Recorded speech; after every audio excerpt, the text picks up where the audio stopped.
पहला क्वेश्चन है, उत्तराखंड चाय विकास बोर्ड का मुख्यालय कहाँ स्थित है? ए ऑप्शन है पिथौरागढ़, बी ऑप्शन है अल्मोड़ा, सी ऑप्शन है नैनीताल, डी ऑप्शन है गैरसैंण। तो जल्दी जल्दी कमेंट्स बॉक्स में जवाब दीजिए भाई। उत्तराखंड चाय विकास बोर्ड का मुख्यालय कहाँ स्थित है? जल्दी जल्दी जवाब दीजिए भाई। देखिए, अगर हम बात करें पिथौरागढ़ की, तो स्थापना कब हुई पिथौरागढ़ की? 24 फरवरी 1960। ठीक है। अल्मोड़ा की स्थापना 1891। जल्दी जल्दी आप दीजिए। और अगर नैनीताल की बात करें, नैनीताल की स्थापना, तो नैनीताल की स्थापना भी कब है भाई? 1891 ही है। ठीक है। तो जल्दी जल्दी कमेंट्स बॉक्स में जवाब दीजिए भाई। उत्तराखंड चाय विकास बोर्ड का मुख्यालय कहाँ स्थित है? वेरी वेरी इंपॉर्टेंट क्वेश्चन है, एग्जाम में मिलेगा इस बार। तो देखिए, इसका जो सही आंसर हो जाएगा वो बी वाला आंसर सही है। ठीक है, बी वाला आंसर इसका सही है। सब के अलग अलग जा रहे थे भाई, सब अलग अलग जवाब दे रहे थे, इसका कुछ के सही है। चलो नेक्स्ट क्वेश्चन देखते हैं। जो स्त्री सूर्य भी न देख सके के लिए एक शब्द है। देखिए, हिंदी का क्वेश्चन आ गया आपका ये। जो स्त्री सूर्य भी न देख सके के लिए एक शब्द है। चलिए जवाब दीजिए भाई। ए सूर्यम पश्या, बी ऑप्शन है ए लक्ष्या, सी ऑप्शन है शास्त्रज्ञा, डी ऑप्शन है विदुषी। जल्दी जवाब दीजिए कमेंट्स बॉक्स में। ये तो आसान क्वेश्चन है, जवाब भी आने शुरू हो गए भाई। कुछ सही बता रहे हैं, कुछ अलग बता रहे हैं। जल्दी जवाब दीजिए। जो स्त्री सूर्य भी ना देख सके, देखिए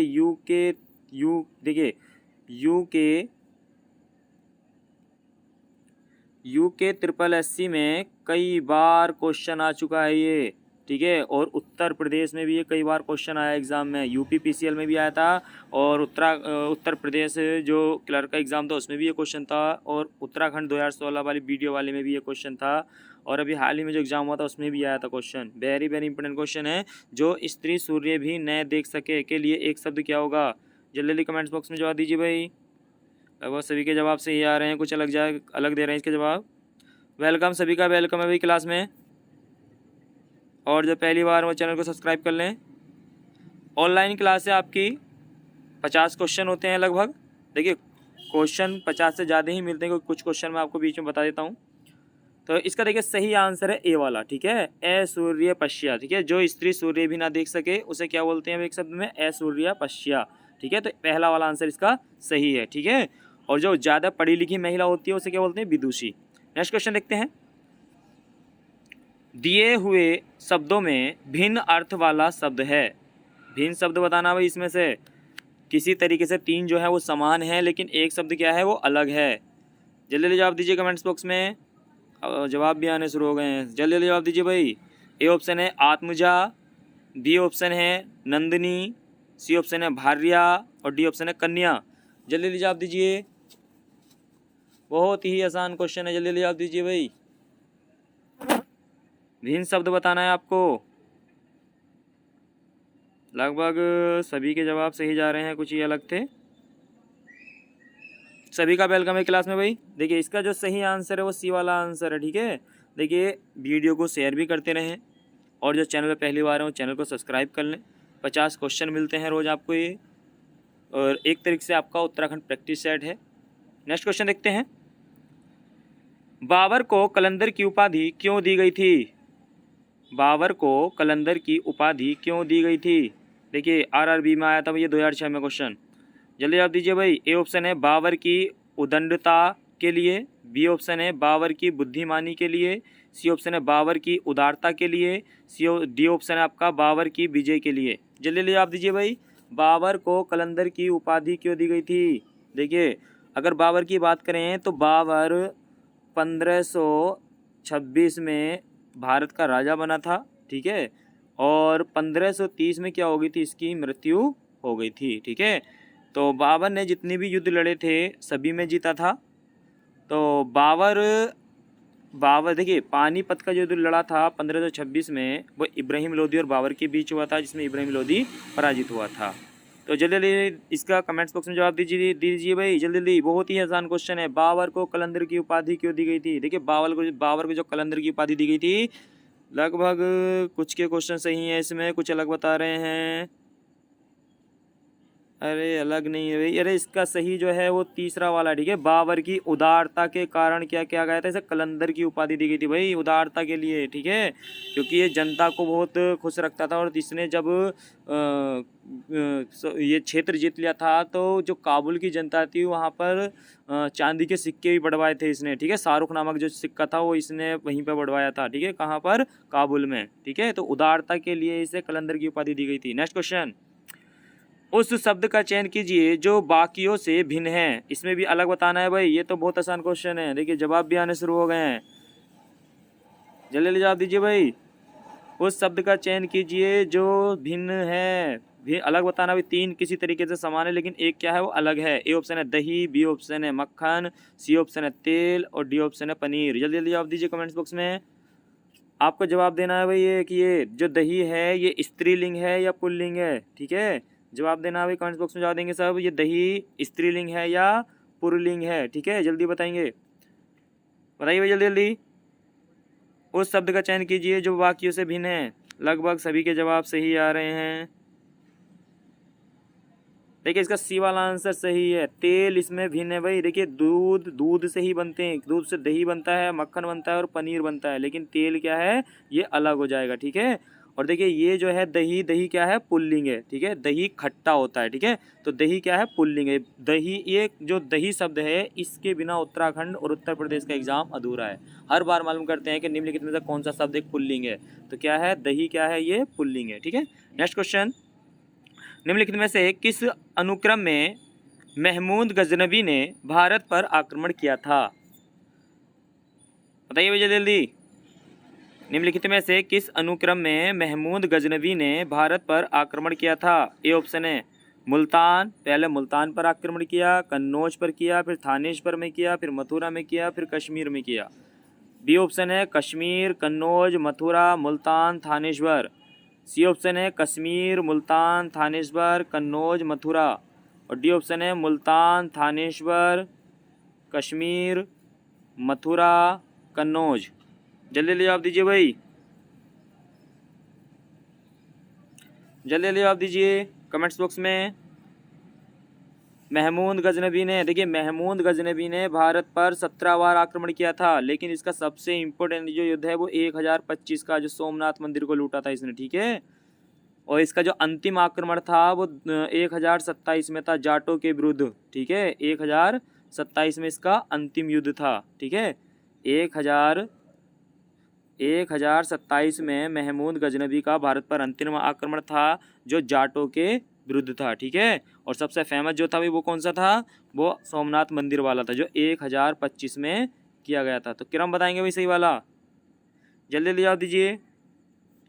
कुछ अलग बता रहे हैं, कुछ सही जा रहे हैं इसमें। देखिए भाई इसमें देखिए बी और सी तो हो ही नहीं सकता है, ठीक है।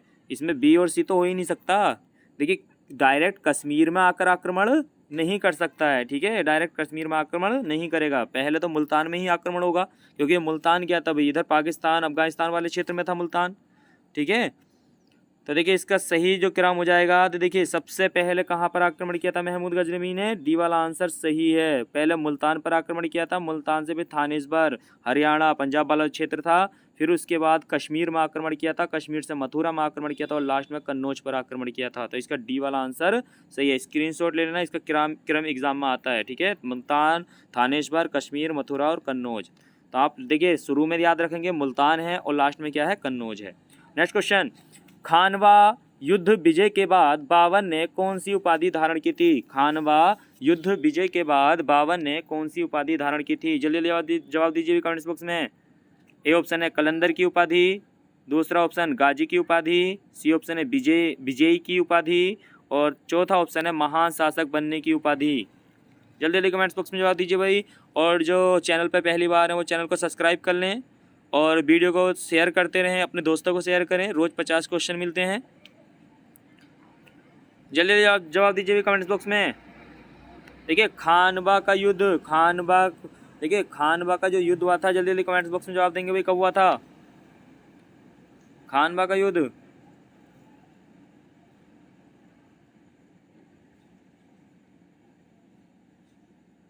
जल्दी जल्दी जवाब दीजिए। देखिए इसका सही जो आंसर है वो कौन सा है? बी वाला आंसर इसका सही है, गाजी की उपाधि। ठीक है, खानवा के युद्ध के बाद जो बाबर ने उपाधि धारण की थी वो कौन सी की थी? गाजी की उपाधि धारण की थी। नेक्स्ट क्वेश्चन, जिसके हृदय पर आघात हुआ हो, वाक्य के लिए उपयुक्त शब्द क्या होगा? जिसके हृदय पर आघात हुआ हो तो उसे हम एक शब्द में क्या कहेंगे भाई? ए ऑप्शन है मर्माहत, बी ऑप्शन है माहित, सी ऑप्शन है मर्माहुत और डी ऑप्शन है मर्माहूत। जल्दी जल्दी जवाब दीजिए भाई कमेंट्स बॉक्स में। जिसके हृदय पर आघात हुआ हो यानी कि जिसका हृदय टूट गया हो, जिसका दिल टूट गया हो, जल्दी जल्दी जवाब दीजिए भाई, उसे एक शब्द में हम क्या कहेंगे? तो इसका सही आंसर है ए वाला, मर्माहत। ठीक है, इंपॉर्टेंट है। नेक्स्ट क्वेश्चन, मेघ आए बन ठन के, इसमें कौन सा अलंकार है? मेघ आए बन ठन के, इसमें कौन सा अलंकार है? ए ऑप्शन है मानवीकरण अलंकार, बी ऑप्शन है उपमा अलंकार, सी ऑप्शन है यमक अलंकार और डी ऑप्शन है अनुप्रास अलंकार। जल्दी जल्दी जवाब दीजिए भाई, मेघ आए बन ठन के में कौन सा अलंकार है? देखिए आपका उत्तराखंड का एग्ज़ाम होता है जिसमें 20 की हिंदी आती है और जिसमें 1 से 2 अलंकार तो आपसे मालूम ही किए जाते हैं। वेरी वेरी इंपॉर्टेंट क्वेश्चन है, जल्दी जल्दी जवाब देंगे।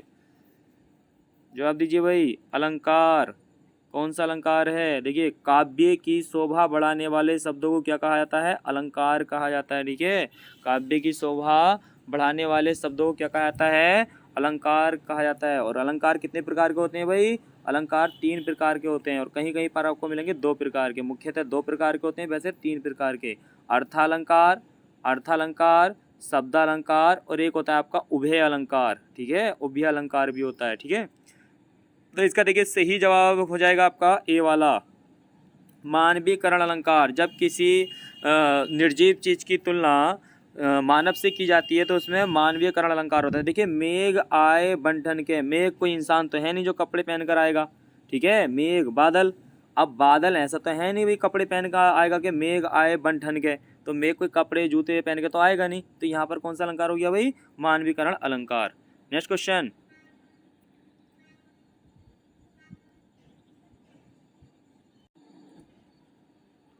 देखिए काली घटा का घमंड घटा में अलंकार बताओ।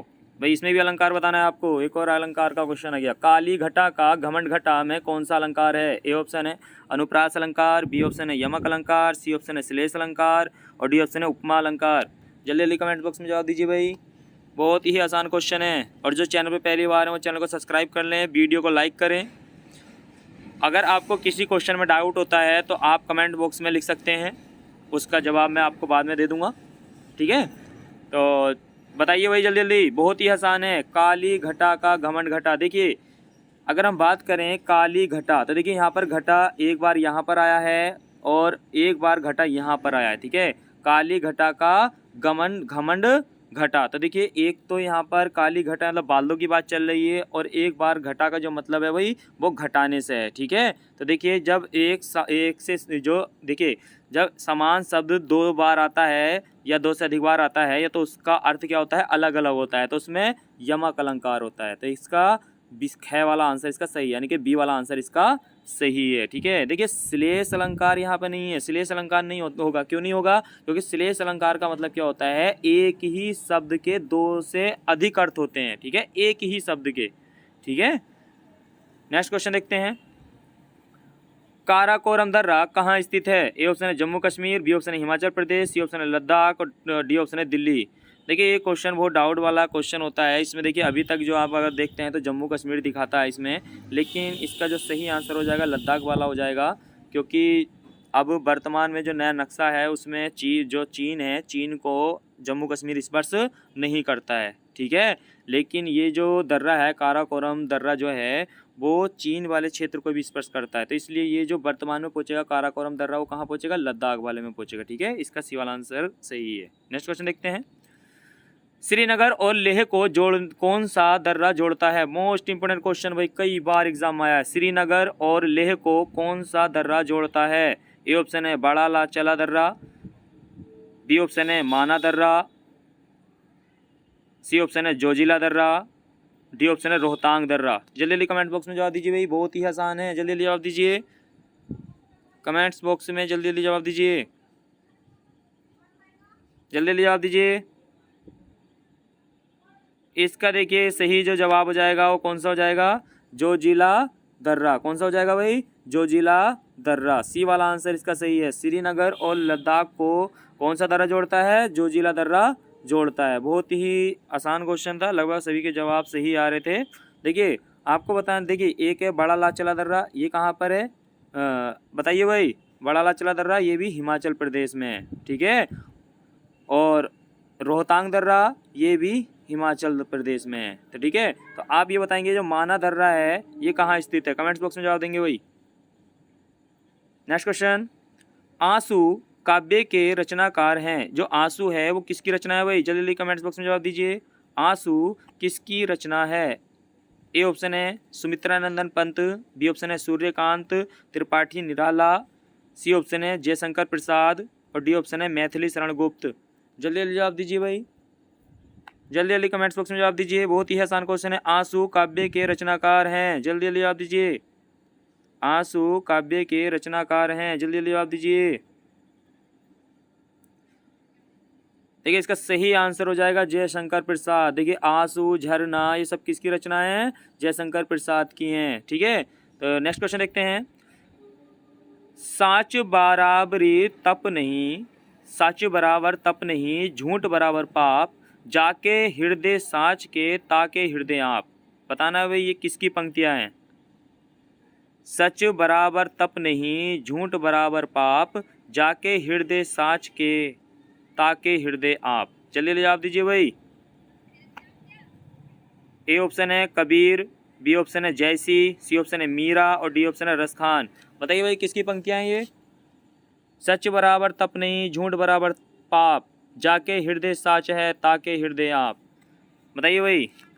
देखिए सच बराबर तप नहीं, देखिए सच बराबर तप नहीं यानी कि सच सच सच की बात चले। देखिए सच बराबर तप नहीं है कि सच से बड़ा कोई भी तप या तपस्या नहीं है। अगर आप सच बोलते हैं तो उससे बड़ी कोई भी तपस्या नहीं है, ठीक है। दूसरी पंक्ति में देखिए इसमें ही क्या कहा, झूठ बराबर पाप, और झूठ बोलने से बड़ा कोई पाप नहीं है, ठीक है। फिर क्या है, जाके हृदय सच, यानी कि जिसका हृदय सच्चा होता है, जो सच्चा व्यक्ति होता है, ठीक है, ताके हृदय आप, तो उसी के हृदय में क्या है, भगवान निवास करते हैं, ठीक है। उसके हृदय में जिसका हृदय सच्चा होता है, ईमानदार होता है, ठीक है, और वो गलत कामों से दूर होता है, तो उसी के हृदय में कौन रहता है भाई, ईश्वर निवास करता है, ठीक है। तो ये पंक्तियाँ किसकी हैं भाई, बताइए जल्दी कमेंट बॉक्स में। कुछ सही बता रहे हैं, कुछ अलग जा रहे हैं इसमें। देखिए इसका सही आंसर है ए वाला, ये कबीर जी की पंक्तियां हैं भाई, ठीक है। सच बराबर तप नहीं, झूठ बराबर पाप, जाके हृदय साच है ताके हृदय आप में, ये किसी पंक्तियां हैं, कबीर जी की पंक्तियां हैं। नेक्स्ट क्वेश्चन, राज्य के राज्यपाल द्वारा अध्यादेश जारी करने की शक्ति अनुच्छेद 213 में है। ऐसी ही राष्ट्रपति के विषय में कौन से अनुच्छेद में है। भाई बहुत ही आसान क्वेश्चन है, लेकिन बस थोड़ी सी लैंग्वेज घुमा दी गई है इसमें। देखिए जल्दी जल्दी कमेंट बॉक्स में जवाब देंगे। ए ऑप्शन है अनुच्छेद 110, बी ऑप्शन अनुच्छेद 113, सी ऑप्शन अनुच्छेद 123 और डी है आपका ऑप्शन अनुच्छेद 134। जल्दी जल्दी कमेंट्स बॉक्स में जवाब दीजिए भाई, बहुत ही आसान है, जल्दी जल्दी। राज्य के राज्यपाल द्वारा अध्यादेश जारी करने की शक्ति किसमें है भाई, आर्टिकल 213 में है। ये क्वेश्चन आता है एग्जाम में कि राज्यपाल किस अनुच्छेद के द्वारा अध्यादेश जारी कर सकता है, तो 213 के द्वारा अध्यादेश जारी कर सकता है। अब ऐसी बात चल रही है, तो यहाँ पर बात चल रही है किसकी, कि राष्ट्रपति किस अनुच्छेद के द्वारा अध्यादेश जारी करता है, किस अनुच्छेद के द्वारा अध्यादेश जारी करता है। तो आप जल्दी जवाब दीजिए कमेंट्स बॉक्स में। तो देखिए इसका सही आंसर हो जाएगा सी वाला, ठीक है, 123 के द्वारा। देखिए भारत का प्रथम व्यक्ति कौन होता है भाई, राष्ट्रपति। किस अनुच्छेद में आता है, 52 में आता है। तो एक बात बताइए, जब भारत का प्रथम व्यक्ति है तो कितना, आर्टिकल 123, ठीक है, कितना है आर्टिकल 123 में अध्यादेश जारी कर रहा है। राष्ट्रपति किस में अध्यादेश जारी कर रहा है, 123 में। लेकिन यहाँ पर बात अगर वो मालूम करता कि भाई राज्यपाल, तो देखिए राज्यपाल राज्य में प्रथम होता है तो दूसरे नंबर पर आ जाएगा ना, तो इस एक को क्या करेंगे भाई, हम यहाँ से माइनस कर देंगे, ठीक है। अब राज्यपाल को माइनस करेंगे तो राज्यपाल का अनुच्छेद ये एक जो है हम बीच में लगा देंगे। तो देखिए 213 में कौन कर रहा है, अध्यादेश जारी, राज्यपाल, और इस एक को हम 2 के पहले ले आएंगे तो 123 में कौन करेगा? राष्ट्रपति। दोनों अनुच्छेद हैं और बिल्कुल आसान है, ठीक है, कुछ नहीं करना है। अगर वो मालूम करता है कि राष्ट्रपति अध्यादेश जारी किस में करता है तो 123 में करता है, और वो मालूम करता है कि राज्यपाल अध्यादेश किस में करता है तो इस एक को हटा के बीच में लगा देंगे 213, ठीक है। वैसे ही हमारा एक अनुच्छेद आता है हाई कोर्ट और सुप्रीम कोर्ट वाला। देखिए हाई कोर्ट किस में है भाई, वो सॉरी सुप्रीम कोर्ट किस में है हमारा? 124 में। सुप्रीम कोर्ट किस में? 124 में। तो भारत का सर्वोच्च न्यायालय कौन सा है भाई? Supreme court. और दूसरे नंबर पर कौन से आते हैं? High court. तो देखिए दूसरा नंबर हम पहले ले आएंगे, इसे एक को कट कर देंगे, दूसरा नंबर पहले ले आएंगे तो 214 में क्या आते हैं? हाई कोर्ट आते हैं, ठीक है। नेक्स्ट क्वेश्चन, तो इसका सी वाला आंसर सही है। नेक्स्ट क्वेश्चन देखते हैं। मौलिक अधिकारों के संरक्षण के लिए रिट याचिका किस में दायर की जा सकती है? मौलिक अधिकारों के संरक्षण के लिए रिट यानी याचिका किस में दायर की जा सकती है? ए ऑप्शन है उच्च न्यायालय में, बी ऑप्शन है एक ए ऑप्शन है इसका उच्चतम न्यायालय में, बी ऑप्शन है उच्च न्यायालय में, सी ऑप्शन है जिला न्यायालय में, और डी ऑप्शन है सत्र न्यायालय में। जल्दी जवाब दीजिए भाई। मौलिक अधिकारों के संरक्षण के लिए रिट यानी कि याचिका जो दायर की जा सकती है वो किस में की जा सकती है भाई? उच्चतम न्यायालय में, ए ऑप्शन। तो इसमें देखिए मिलान भी करना है आपको। देखिए ए ऑप्शन क्या दिया है? केवल 1 और 2, बी ऑप्शन है केवल 2 और 3, सी ऑप्शन है केवल 3 और 4, और डी ऑप्शन है केवल 1 और 4। जल्दी कमेंट्स बॉक्स में जवाब दीजिए भाई। देखिए जल्दी जवाब दीजिए, बहुत ही आसान क्वेश्चन है। मौलिक, देखिए अगर कोई हमारे मौलिक अधिकारों का हनन करता है तो उसके लिए हम सुप्रीम कोर्ट भी जा सकते हैं और हाई कोर्ट भी जा सकते हैं। तो इसका देखिए उच्चतम न्यायालय सुप्रीम कोर्ट आर्टिकल 32 के द्वारा जा सकते हैं, और उच्च न्यायालय आर्टिकल 226 के द्वारा हम उच्च न्यायालय में भी जा सकते हैं, यानी कि सुप्रीम कोर्ट भी जा सकते हैं और हम हाई कोर्ट भी जा सकते हैं। तो इसका कौन सा सही हो जाएगा भाई? पहला और दूसरा, यानी कि ए वाला इसका सही है। केवल पहला और दूसरा, ठीक है, पहला और दूसरा इसका सही है। देखिए जिला न्यायालय और सत्र न्यायालय में नहीं है इसके प्रावधान, ठीक है। तो हम इसमें हाई कोर्ट में भी जा सकते हैं 226 के द्वारा, और सुप्रीम कोर्ट में 32 के द्वारा जा सकते हैं। इसका ए वाला आंसर सही है। नेक्स्ट क्वेश्चन, राज्यसभा की स्थापना कब हुई थी? बहुत आसान क्वेश्चन है भाई। राज्यसभा की स्थापना कब हुई थी? ए ऑप्शन है 1948, बी ऑप्शन है 1949, सी ऑप्शन है 1952, डी ऑप्शन है 1955। जल्दी जवाब दीजिए भाई। राज्यसभा की स्थापना कब हुई थी? देखिए राज्यसभा का प्रारंभ में जो नाम था वो क्या था? Council of state. क्या नाम था भाई? Council of state. Council of state प्रारंभ में नाम क्या था इसका? काउंसिल ऑफ स्टेट था। और इसका नाम कब बदल दिया गया था? नाम कब बदला गया भाई? देखिए 23 अगस्त 1952 में इसका नाम बदल दिया गया था। क्या कर दिया गया था? राज्य सभा कर दिया गया था इसका नाम। तो इसका सही आंसर है सी वाला, ठीक है। तो ये देखिए कब स्थापना हुई थी? 3 अप्रैल को किसकी स्थापना हुई थी? 3 अप्रैल 1952 राज्यसभा की स्थापना हुई थी। तो सी वाला आंसर सही है। नेक्स्ट क्वेश्चन, निम्न में से कौन सा एक ऑपरेटिंग सिस्टम है? ऑपरेटिंग सिस्टम बताना है भाई आपको। निम्नलिखित में से कौन सा एक ऑपरेटिंग सिस्टम है? ए ऑप्शन है लिनक्स, बी ऑप्शन है माइक्रोसॉफ्ट एक्सेल, सी ऑप्शन है आपका पेंट, और डी ऑप्शन है माइक्रोसॉफ्ट एक्सेस। बताइए जल्दी जल्दी। ऑपरेटिंग सिस्टम है, ऑपरेटिंग सिस्टम बताना है आपको। जल्दी जल्दी कमेंट्स बॉक्स में जवाब दीजिए भाई। कुछ सही बता रहे हैं, कुछ अलग बता रहे हैं भाई। ऑपरेटिंग सिस्टम है, तो देखिए इसका ए वाला आंसर सही है, लिनक्स सही है, ठीक है, ए वाला आंसर इसका सही है। नेक्स्ट क्वेश्चन देखते हैं। देखिए ये भी कंप्यूटर से आ गया भाई। माइक्रोसॉफ्ट वर्ड में कौन सा keyboard shortcut spelling and grammar जांच को रन करता है? जल्दी जल्दी जवाब दीजिए भाई। माइक्रोसॉफ्ट वर्ड में कौन सा keyboard shortcut spelling and grammar जांच को रन करता है? ए ऑप्शन है F7, बी ऑप्शन है F8, सी ऑप्शन है F9, और डी ऑप्शन है शिफ्ट प्लस F7। बताइए जल्दी जल्दी कमेंट बॉक्स में जवाब दीजिए। बहुत ही आसान है, जल्दी जल्दी जवाब दीजिए। तो इसका कौन सा सही हो जाएगा भाई? ए वाला इसका आंसर सही है, F7, ठीक है। माइक्रोसॉफ्ट वर्ड में कौन सा keyboard shortcut spelling and grammar जांच को रन करता है? तो इसका F7 सही हो जाएगा, ठीक है। नेक्स्ट क्वेश्चन देखते हैं। भारतीय संचित निधि में से धन निकालने के लिए निम्नलिखित में किस प्राधिकरण का अनुमोदन काफ़ी है? ए ऑप्शन है केवल राष्ट्रपति, बी ऑप्शन है केवल संसद, सी ऑप्शन है केवल उपराष्ट्रपति, और डी ऑप्शन है राष्ट्रपति और संसद दोनों। जल्दी जल्दी जवाब दीजिए भाई। भारत की संचित निधि का जो उल्लेख है किस अनुच्छेद में है? अनुच्छेद 266 में है। ठीक है, जल्दी जवाब दीजिए, जल्दी जल्दी जवाब दीजिए भाई। भारत की संचित निधि में से धन निकालने के लिए निम्नलिखित में से किस प्राधिकरण का अनुमोदन काफ़ी है? बताइए भाई जल्दी जल्दी। केवल राष्ट्रपति, केवल संसद, केवल उपराष्ट्रपति, राष्ट्रपति और संसद दोनों। जल्दी जल्दी जवाब दीजिए भाई। देखिए, भारत की संचित निधि का जो उल्लेख है आर्टिकल 266 में आता है। ठीक है, और भारत की जो संचित निधि है, देखिए अगर राष्ट्रपति की बात करें तो आर्टिकल 52 में आता है। संसद की बात करें तो संसद किस में आता है भाई? 79 में आता है। उपराष्ट्रपति की अगर हम बात करें तो उपराष्ट्रपति हमारा अनुच्छेद 63 में आता है। ठीक है, तो जल्दी जल्दी जवाब देंगे, जवाब दीजिए भाई जल्दी जल्दी। देखिए पहला क्वेश्चन तो देखिए, भारत की जो संचित निधि होती है इस पर जो अधिकार होता है वो किसका होता है? वही संसद का होता है। भारत की संचित निधि पर जो अधिकार होता है वो किसका होता है? संसद का होता है। ठीक है, और भारत से की संचित निधि से जो पैसा निकालने की जो विधि होती है वो क्या कहलाती है भाई? विनियोग विधेयक। क्या कहलाती है भाई? विनियोग विधेयक। क्या कहलाती है भाई? भारत की संचित निधि से पैसा निकालने की विधि क्या कहलाती है? विनियोग विधेयक। इम्पोर्टेंट है, याद रखना, विनियोग विधेयक, विनियोग विधेयक कहलाती है। ठीक है, भारत की संचित निधि से पैसा निकालने की विधि क्या कहलाती है? विनियोग विधेयक कहलाती है। ठीक है, तो इसका जो सही आंसर हो जाएगा भाई कौन सा हो जाएगा? केवल संसद। देखिए, संचित निधि से जो पैसा निकाला जाता है वो तब निकाला जा सकता है जब संसद के दोनों सदन सत्र में होते हैं, यानी कि लोकसभा भी चल रही हो और राज्यसभा भी चल रही हो, तब विनियोग विधेयक के माध्यम से संचित निधि से पैसा निकाला जा सकता है। ठीक है, और विनियोग विधेयक का जो उल्लेख है वो आर्टिकल 114 में किया गया है। ठीक है, नेक्स्ट क्वेश्चन देखते हैं।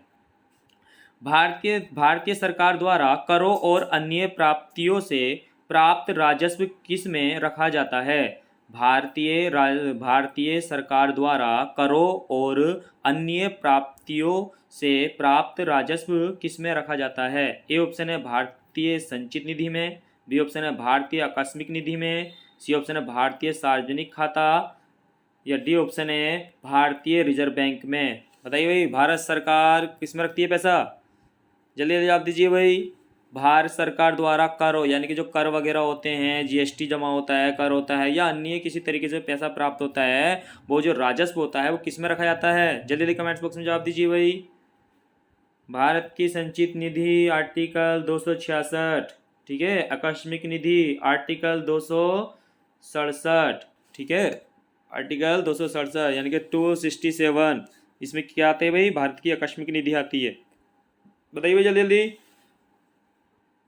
देखिए, आरबीआई भारतीय रिजर्व बैंक, इसमें भाई देखिए भारतीय रिजर्व बैंक नहीं होगा। देखिए, इसका जो सही आंसर है वो पहला वाला है। ठीक है, भारत की संचित निधि में रखा जाता है। ठीक है, जो भारतीय सरकार द्वारा कर वगैरह, जीएसटी वगैरह जमा होती है, जो कर वगैरह होते हैं वो किस में इकट्ठे होते हैं? भारत की संचित निधि में इकट्ठे होते हैं। ठीक है, तो इसका ए वाला आंसर सही है। आरबीआई नहीं होगा भाई, ये आरबीआई नहीं है। ठीक है, आरबीआई नहीं होगा, इसमें आरबीआई नहीं होगा। तो देखिए, आपको कमेंट्स बॉक्स में बताएंगे भाई आरबीआई की स्थापना कब की गई थी। जल्दी कमेंट बॉक्स में जवाब दीजिए। नेक्स्ट क्वेश्चन देखते हैं हम।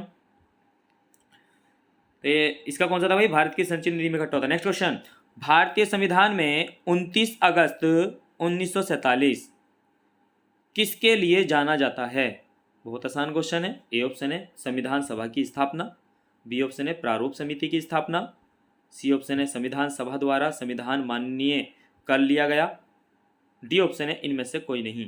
बताइए भाई, 29 अगस्त 1947 किसके लिए जाना जाता है भाई? जल्दी जल्दी जवाब दीजिए। बहुत ही आसान क्वेश्चन है, बहुत ही आसान क्वेश्चन है, जल्दी जल्दी जवाब दीजिए। तो देखिए दोस्तों, इसका सही आंसर हो जाएगा वो कौन सा हो जाएगा भाई? देखिए, 29 अगस्त 1947 को प्रारूप समिति का गठन किया गया था, जिसमें 7 सदस्य थे। ठीक है, देखिए संविधान में लगभग 22 समितियों का गठन किया गया था, जिसमें सबसे प्रमुख समिति थी प्रारूप समिति, और प्रारूप समिति में कितने सदस्य थे? 7 सदस्य थे, और इसके अध्यक्ष कौन थे? देखिए भीमराव अंबेडकर जी थे। तो देखिए 29 अगस्त 1947 को प्रारूप समिति का गठन किया गया था। देखिए संविधान सभा की जो स्थापना है वो जुलाई 1946 है। संविधान सभा की स्थापना कब है भाई? जुलाई 1946 में है, ठीक है। और संविधान सभा द्वारा संविधान मान्य कर दिया गया था। तो ये कब मान्य कर दिया गया था भाई? 26 नवंबर 1949, ठीक है। कब मान्य कर दिया गया था? क्योंकि 26 नवंबर 1949 को ये पूरा बनकर तैयार हो गया था। नेक्स्ट क्वेश्चन देखते हैं भाई। पृथ्वीपति शाह ने किसे श्रीनगर में संरक्षण दिया था? ए ऑप्शन है दारा सिको, बी ऑप्शन है सुलेमान सिको, सी ऑप्शन है मालिक सिको और डी ऑप्शन है इनमें से कोई नहीं। जल्दी जवाब दीजिए भाई। पृथ्वीपति शाह ने किसे श्रीनगर में संरक्षण दिया था? बहुत ही आसान क्वेश्चन है, जल्दी जवाब दीजिए। पृथ्वीपति शाह ने किसे संरक्षण दिया था भाई? ठीक है, इसका सही आंसर है सुलेमान सिको, ठीक है। बी वाला आंसर इसका सही है। नेक्स्ट क्वेश्चन देखते हैं। उत्तराखंड प्रशासनिक प्रशिक्षण अकादमी स्थित है। उत्तराखंड प्रशासनिक प्रशिक्षण अकादमी स्थित है। बहुत ही इंपॉर्टेंट क्वेश्चन है, वेरी वेरी इंपॉर्टेंट क्वेश्चन है, लिखने ना वही से। ए ऑप्शन है देहरादून में, बी ऑप्शन है हरिद्वार में, सी ऑप्शन है टिहरी में और डी ऑप्शन है नैनीताल में। जल्दी जवाब दीजिए भाई, कहाँ है? तो देखिए इसका सही आंसर हो जाएगा नैनीताल। डी वाला आंसर इसका सही है। उत्तराखंड प्रशासनिक प्रशिक्षण अकादमी कहाँ स्थित है? नैनीताल में स्थित है। Next question. एशिया का प्रथम इंजीनियरिंग कॉलेज स्थापित किया गया था। एशिया का प्रथम इंजीनियरिंग कॉलेज बताइए भाई। ए ऑप्शन है चेन्नई, बी ऑप्शन है बेंगलोर, सी ऑप्शन है रुड़की और डी ऑप्शन है इनमें से कोई नहीं। जल्दी जल्दी आप दीजिए भाई कमेंट्स बॉक्स में, बहुत ही आसान है। और जो चैनल पे पहली बार है वो चैनल को सब्सक्राइब कर लें और वीडियो को लाइक करते रहें। जल्दी जवाब दीजिए भाई। देखिए इसका सही आंसर हो जाएगा सी वाला। लगभग सभी के जवाब सही आ रहे थे, रुड़की, ठीक है। जो रुड़की आईआईटी है वो ही एशिया का प्रथम इंजीनियरिंग कॉलेज है। Next question.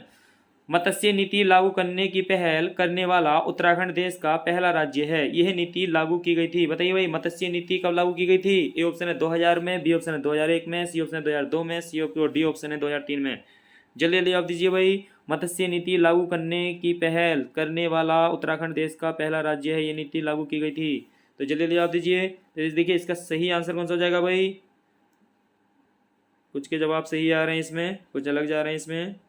हाँ भाई, सभी का स्वागत है ऑनलाइन क्लास में, आपका वेलकम है सभी का। हाँ भाई जल्दी जल्दी जवाब दीजिए। तो देखिए इसका सही आंसर है सी वाला, 2002 में की गई थी, ठीक है। तो 2002 में की गई थी। तो दोस्तों कमेंट्स बॉक्स में जवाब देंगे सभी कि उत्तराखंड में नई कृषि नीति कब लागू की गई थी। उत्तराखंड में नई कृषि नीति कब लागू की गई थी भाई? कमेंट्स बॉक्स में जवाब देंगे। नेक्स्ट क्वेश्चन देखते हैं। सेब के उत्पादन के लिए कौन सा जिला प्रसिद्ध है? सेब के उत्पादन के लिए कौन सा जिला प्रसिद्ध है भाई? ए ऑप्शन है नैनीताल, बी ऑप्शन है अल्मोड़ा, सी ऑप्शन है देहरादून, डी ऑप्शन है उत्तरकाशी। तो जल्दी जल्दी जवाब दीजिए, जल्दी जल्दी जवाब दीजिए भाई, कौन सा है? तो देखिए इसका सही आंसर हो जाएगा, लगभग सभी के जवाब सही जा रहे हैं। तो देखिए उत्तरकाशी इसका सही है, ठीक है। उत्तरकाशी सही है। नेक्स्ट क्वेश्चन देखते हैं। राज्य में चाय की खेती को 1824 में सर्वप्रथम शुरू कराया था। बहुत ही इंपॉर्टेंट क्वेश्चन है, रट लेना इसे, स्क्रीनशॉट लेना। राज्य में चाय की खेती को 1824 में सर्वप्रथम शुरू कराया था। किसने कराया था भाई? ए ऑप्शन है बिशप हेवर ने, बी ऑप्शन है मैकलेन ने, सी ऑप्शन है जॉन स्मिथ ने और डी ऑप्शन है इनमें से कोई नहीं। तो देखिए जल्दी जल्दी जवाब दीजिए कमेंट बॉक्स में। कुछ के जवाब आने भी शुरू हो गए हैं, सही है, कुछ के अलग जा रहे हैं। लगभग सभी के जवाब सही हैं यहाँ पर। तो ए वाला आंसर सही है, बिस्ब हेपर, ठीक है, सॉरी बिस्ब हेवर। ए वाला आंसर इसका सही है। नेक्स्ट क्वेश्चन देखते हैं। उत्तराखंड में उगाई जाने वाली फसलों में सबसे महत्वपूर्ण समूह है। उत्तराखंड में उगाई जाने वाली फसलों में सबसे महत्वपूर्ण समूह है। ए ऑप्शन है धान, गन्ना, झिंगोरा व अरहर, बी ऑप्शन है गेहूं, धान, मंडुवा व आलू, सी ऑप्शन है गेहूं, मंडुवा, झिंगोरा व आलू और डी ऑप्शन है धान, गेहूं, अरहर, मसूर। जल्दी जल्दी जवाब दीजिए भाई। उत्तराखंड के फसलों में सबसे इम्पोर्टेंट समूह बताना है इनमें भाई। देखिए उत्तराखंड में उगाई जाने वाली फसलों में सबसे महत्वपूर्ण समूह कौन सा है भाई? तो देखिए इसका सही आंसर हो जाएगा, कुछ अलग बता रहे हैं, कुछ सही बता रहे हैं। तो देखिए इसका बी वाला आंसर सही है, गेहूं, धान, मंडुवा और आलू, ठीक है। इसका बी वाला आंसर सही है। तो देखिए आपको जवाब देना है कमेंट्स बॉक्स में भाई। मंडुवा जो अनाज है इसका जो निर्यात करता है उत्तराखंड, वो किस देश के साथ करता है, ठीक है। Next question. राज्य का सर्वाधिक क्षेत्रफल वाला वन्य जीव विहार कौन सा है? ए ऑप्शन है गोविंद वन्य जीव विहार, बी ऑप्शन है केदारनाथ वन्य जीव विहार, सी ऑप्शन है अस्कोट वन्य जीव विहार और डी ऑप्शन है सोना नदी वन्य जीव विहार। तो जल्दी जवाब दीजिए भाई, कौन सा है सर्वाधिक क्षेत्रफल वाला वन्य जीव विहार? लगभग सभी के जवाब सही आ रहे हैं, कुछ अलग जा रहे हैं इसमें।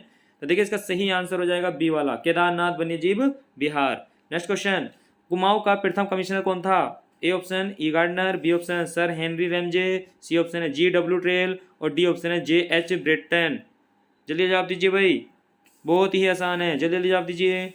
लगभग सभी के जवाब सही आ रहे हैं इसमें। देखिए सही आंसर है ए वाला, ठीक है, ई गार्डनर। ये कुमाऊं का प्रथम कमिश्नर था जो देखिए 1815 से 1816 तक रहा था, ठीक है भाई। कब तक रहा था ये? 1816 तक रहा था, फिर इसके बाद ट्रेल आ गया था, ठीक है। नेक्स्ट क्वेश्चन देखते हैं, राज्य की सर्वाधिक ऊंचाई वाली अधिकांशतः पर्वत चोटियां स्थित हैं, यानी कि उत्तराखंड राज्य की सर्वाधिक ऊंचाई वाली जो पर्वत चोटियां हैं वो किस जिले में स्थित हैं? ए ऑप्शन है उत्तरकाशी में, बी ऑप्शन है रुद्रप्रयाग में, सी ऑप्शन है चमोली, देखिए चमेली नहीं है, ये क्या है यहाँ पर? चमोली है, ठीक है, चमोली, ठीक है भाई। ये क्या है? सी वाला आंसर क्या है इसका? चमोली वाली है, ठीक है, चमोली। तो डी वाला कौन सा है? पिथौरागढ़। तो इसका देखिए सही आंसर कौन सा हो जाएगा भाई? सी वाला आंसर ही सही है, चमोली। नेक्स्ट क्वेश्चन देखते हैं, सुबुक्तगीन ने महमूद गजनबी को कहाँ का प्रांतीय शासक नियुक्त किया था? इंपॉर्टेंट है, सुबुक्तगीन ने महमूद गजनबी को कहाँ का प्रांतीय शासक नियुक्त किया था? ए ऑप्शन है खुरासान, बी ऑप्शन है लमगान, सी ऑप्शन है गजनी और डी ऑप्शन है सरहिंद। जल्दी जवाब दीजिए भाई, सुबुक्तगीन ने महमूद गजनबी को कहाँ का प्रांतीय शासक नियुक्त किया था? जल्दी जवाब दीजिए। तो देखिए इसका सही आंसर हो जाएगा ए वाला, खुरासान, ठीक है। इसका सही आंसर कौन सा हो जाएगा भाई? खुरासान। दोस्तों ये थे 50 क्वेश्चन, लगभग 50 से थोड़े कम थे, लेकिन आपको जो क्वेश्चन ऐड कराए गए उन्हें लगाकर वो भी 50 हो जाते हैं। तो वीडियो आपको कैसी लगी कमेंट बॉक्स में लिखेंगे। जो चैनल पर पहली बार है वो चैनल को सब्सक्राइब कर लें। और देखिए रोज़ आपके 50 क्वेश्चन मिलते हैं, 50 क्वेश्चन का प्रैक्टिस सेट है आपका, जो उत्तराखंड के एग्ज़ाम पर आधारित प्रैक्टिस सेट है। और रोज़ आपको ये 50 क्वेश्चन मिलते हैं, आप अटेंड करते हैं, आपके जवाब भी सही होते हैं लगभग। और देखिए आपको वीडियो कैसी लगी कमेंट बॉक्स में लिखें, वीडियो को ज़्यादा से ज़्यादा शेयर करें और जो चैनल पहली बार है चैनल को सब्सक्राइब करें। वीडियो कैसी लगी कमेंट बॉक्स में ज़रूर लिखें। मिलते हैं नेक्स्ट वीडियो में। Good night, thank you.